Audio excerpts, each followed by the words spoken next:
দর্শক, শিক্ষকদের আন্দোলনের বিষয়ে জানাতে শাহবাগ মোড় থেকে সরাসরি যোগ দিচ্ছেন সহকর্মী আলিমুজ্জামান সাফওয়ান।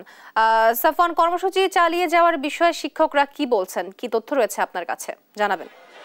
দুপুরে কিন্তু তারা সচিবালয়ে গিয়েছিলেন। এখানে যারা আন্দোলনরত শিক্ষকরা রয়েছেন তারা প্রথমে সচিবের সাথে কথা বলেন এবং পরবর্তীতে শিক্ষা উপদেষ্টার সাথে কথা বলেন। তবে ৬ সদস্যর যেই দলটি গিয়েছিল তারা যেটি জানিয়েছে যে তাদের সাথে মন্ত্রণালয়ের সাথে যে আলোচনাটি হয়েছে সেটি খুব একটা ফলপ্রসূ নয়। তবে মন্ত্রণালয় থেকে তাদেরকে কিন্তু জানানো হয়েছে যে তাদের যেই দাবিটি সেটি কিন্তু মেনে নেওয়া হবে। কিন্তু তারা তাদেরকে আশ্বস্ত করার পরেও প্রতিনিধি দলটি ৬ সদস্য তারা যখন আবারও শাহবাগে এসে তাদের সাথে কথা বলেন তারা কিন্তু সেটি মেনে নিতে রাজি হয়নি এবং পরবর্তীতে তারা আরেকটি সংবাদ সম্মেলন করে শাহবাগ থেকে এবং তারা যেটি বলে যে আগামীকাল দুপুর ১২টার মধ্যে তাদের যে দাবি সেটি মেনে নিতে হবে এবং হাইকোর্ট যে রায়টি দিয়েছে তাদের চাকরি বাতিল করে, তো সেইটি কিন্তু স্থগিত করার জন্য তারা একটি আলটিমেটাম দিয়েছে। তো এই মুহূর্তে শাহবাগে রয়েছি আমরা, তারা কিন্তু অবস্থান করছেন এখনো। তারা যেটি বলছে যে যতক্ষণ না পর্যন্ত তাদের দাবিটি মেনে নেওয়া না হবে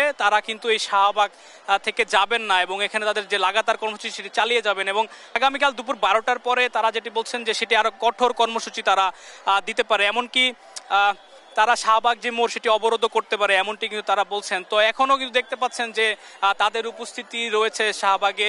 তো আমরা যদি একজনের সাথে কথা বলি, আজকে তো আপনারা মন্ত্রণালয়ে গিয়েছিলেন, সেখানে আলোচনা হয়েছে, তো আপনারা তারপরও কি সিদ্ধান্ত নিলেন?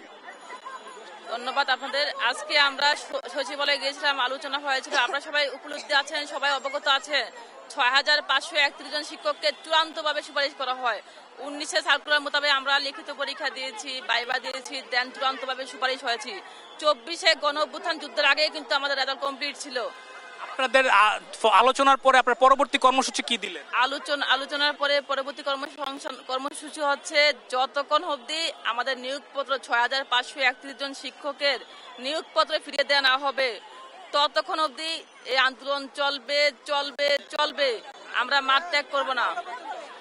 তারা কিন্তু বলছিলেন যে যতক্ষণ না পর্যন্ত তাদের দাবিটি মেনে না হবে ততক্ষণ পর্যন্ত তারা কিন্তু রাজপথে অবস্থান নেবে এবং তারা বলছেন তাদের যে দাবিটি সেটি কিন্তু তাদের যৌক্তিক দাবি হিসেবে তারা এখানে এসেছেন। তারা কিন্তু চান যে তাদের যে অধিকার সেটি কিন্তু তারা ফিরে পেতে এবং আজকে যে আলোচনাটি হয়েছে মন্ত্রণালয়ের সাথে সেটি তারা আসলে প্রত্যাখ্যান করছেন এবং আগামীকাল দুপুর ১২টা পর্যন্ত আলটিমেটাম ঘোষণা করেছে। তো আমার কাছে শাহবাগ থেকে এই ছিল সর্বশেষ খবর।